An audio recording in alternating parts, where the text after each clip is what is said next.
Avant de découvrir pourquoi les choses ont mal tourné sur Terre, il nous faut savoir certaines choses au sujet du ciel.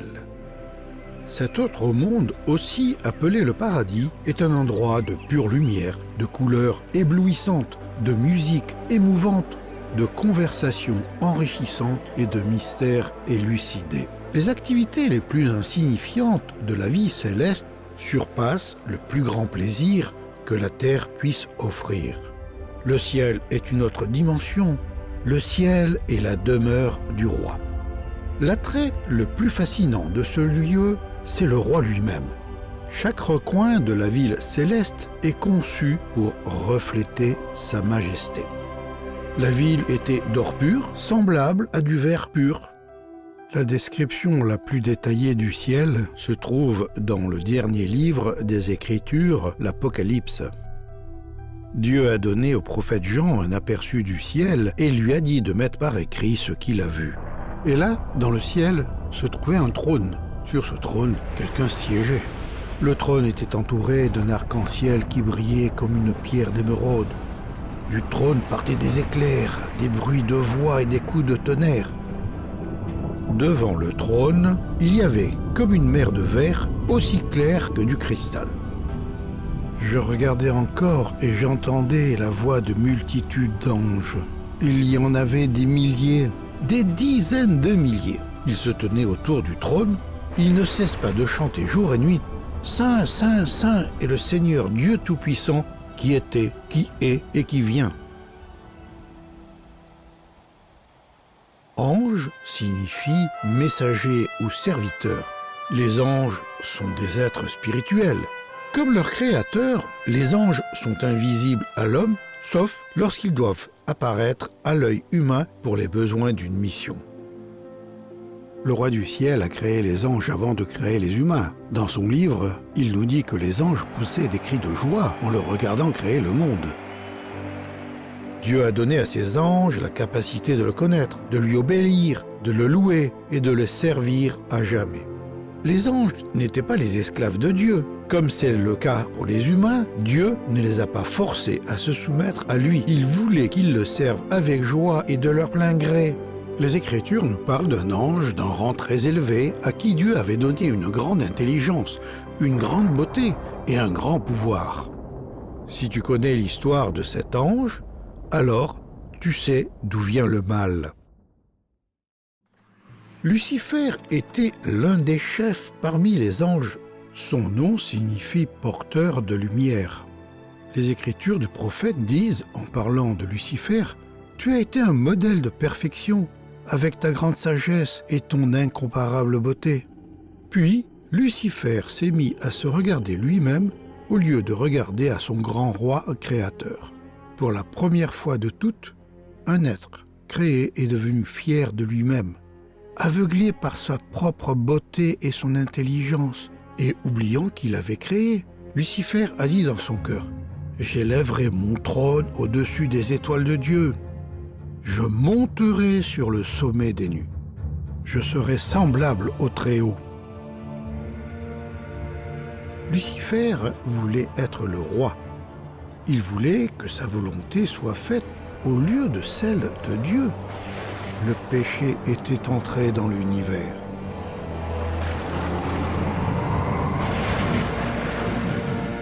Lucifer a convaincu un tiers des anges de se joindre à sa rébellion. Mais Dieu, qui ne peut tolérer le péché, les a chassés de sa demeure céleste. Lucifer fut dès lors appelé Satan, un terme signifiant accusateur.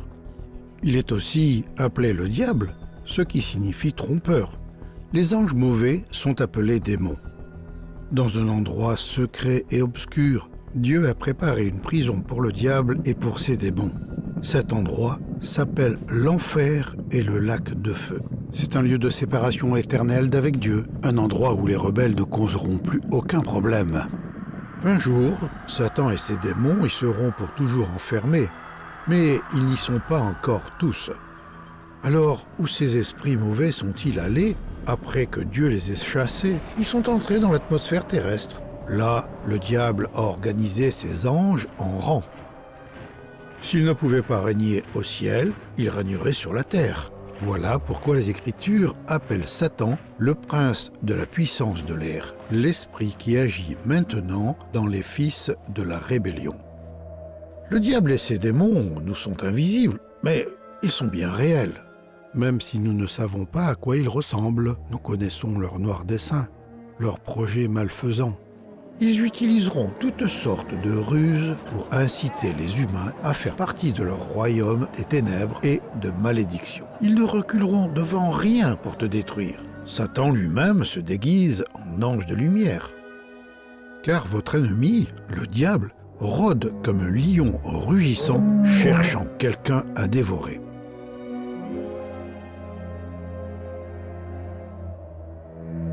À présent, revenons à l'histoire de nos premiers parents.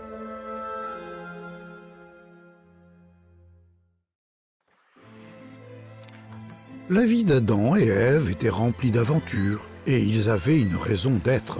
Chaque jour apportait son lot d'émerveillements lorsqu'ils exploraient leur vaste jardin, prenaient soin des créatures et de ses plantes, et goûtaient à ses produits. Chaque soir était encore plus merveilleux que le précédent, car leur créateur propriétaire les honorait d'une visite personnelle, comme ils aimaient se promener et converser avec lui. L'homme et la femme étaient heureux dans leur demeure. Mais Satan n'était pas heureux.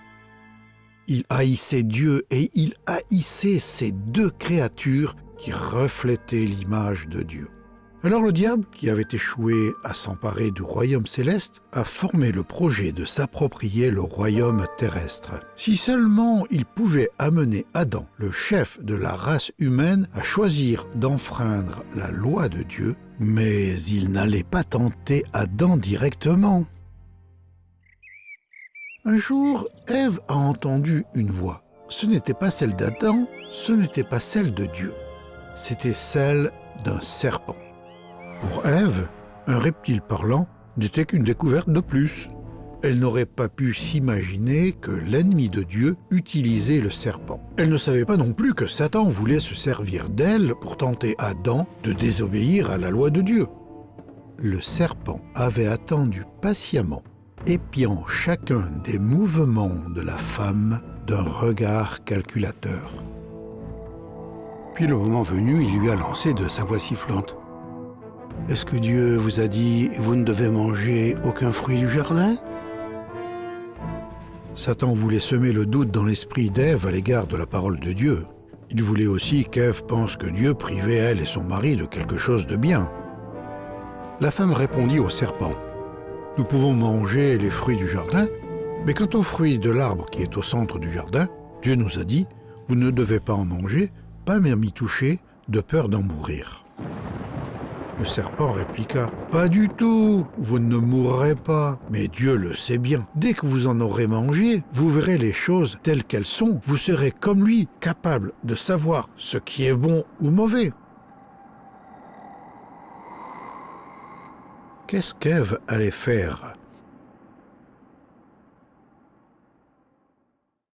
Dieu a donné à Adam et Ève la liberté de choisir de faire sa volonté ou de faire la leur.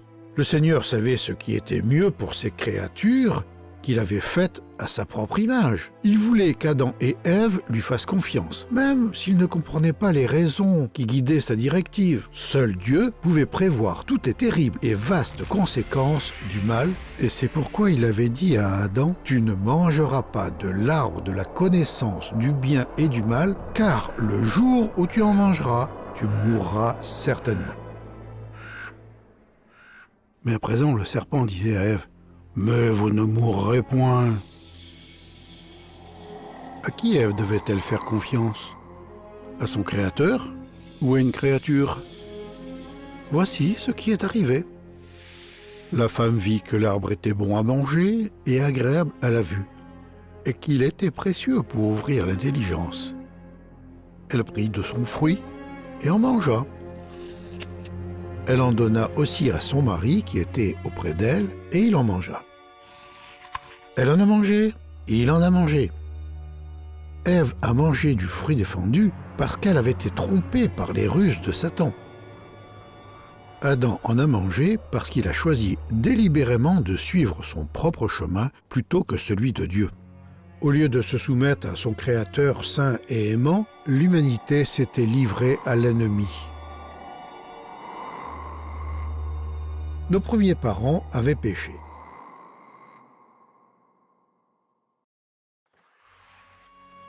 Adam était désigné chef de la race humaine. C'est à lui que Dieu avait donné le commandement de ne pas manger du fruit de la connaissance du bien et du mal. Ce n'est que lorsqu'Adam a croqué le fruit défendu que son épouse et lui-même ont commencé à souffrir les conséquences affreuses de leur choix. Alors ils se virent tous deux tels qu'ils étaient. Ils se rendirent compte qu'ils étaient nus, ils attachèrent ensemble des feuilles de figuier et ils s'enfirent une sorte de pagne. Une honte cuisante et un sentiment de culpabilité déchirante emplit leur âme. Ils se sentaient impurs, au-dedans comme au dehors. Le péché a produit la honte. Avant qu'Adam et Ève ne désobéissent à la loi de Dieu, ils étaient centrés sur lui et ne ressentaient aucune honte. Ils se sentaient honorés d'être avec leur Créateur, de refléter son image et d'être ses amis. Mais une fois qu'ils ont mangé du fruit de la connaissance du bien et du mal, ils sont devenus centrés sur eux-mêmes et ils avaient honte. La honte avait remplacé l'honneur. Adam et Ève ont essayé de couvrir leur honte avec des feuilles de figuier, mais aucun effort personnel ne pouvait résoudre leurs problèmes. Ils étaient incapables de se débarrasser du péché qui avait envahi leur âme. Ils étaient incapables de restaurer l'honneur qu'ils avaient perdu. C'était alors l'après-midi. Bientôt le Créateur, aimant et saint, allait venir pour sa visite du soir. À la pensée de le voir, l'homme et la femme étaient saisis de frissons de terreur. Qu'est-ce que leur Créateur allait leur dire ? Qu'est-ce qu'ils allaient dire à leur Créateur ?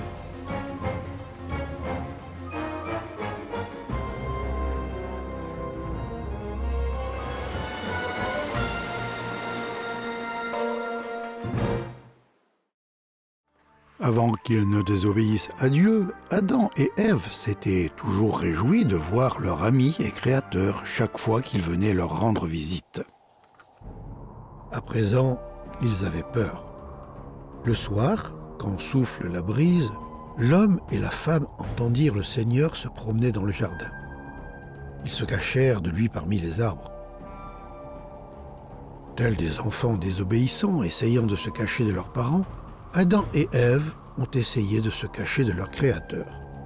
Le Seigneur Dieu appela l'homme et lui demanda « Où es-tu » L'homme répondit « Je t'ai entendu dans le jardin. J'ai eu peur car je suis nu et je me suis caché. »« Qui t'a appris que tu étais nu ?» demanda le Seigneur Dieu. « Aurais-tu goûté aux fruits que je t'avais défendu de manger ? C'est la femme que tu m'as donnée pour compagne. C'est elle qui m'a donné ce fruit que j'ai mangé. » Le Seigneur Dieu dit alors à la femme, « Pourquoi as-tu fait cela ?» Elle répondit, « Le serpent m'a trompé et j'ai mangé du fruit. » Pourquoi est-ce qu'Adam et Ève ont voulu se cacher de Dieu ? Parce qu'ils avaient péché. Pourquoi rejetaient-ils le tort de leur péché sur autrui ? Parce qu'ils avaient honte. Adam et Ève ne reflétaient plus la sainte image de Dieu. Au lieu de manifester la sainteté et l'amour de leur Créateur, ils reflétaient à présent la rébellion et l'orgueil du diable. Les premiers êtres humains étaient devenus comme une branche coupée d'un arbre. Leur péché avait brisé leur relation avec le roi de l'univers. Spirituellement parlant, ils étaient morts. Leur péché les avait séparés de la source de la vie éternelle. Physiquement, ils étaient toujours en vie, mais leur vieillissement avait déjà commencé. Le pouvoir de la mort avait envahi leur corps. Et quelle était la cause de cette mort et de cette destruction ? Le péché.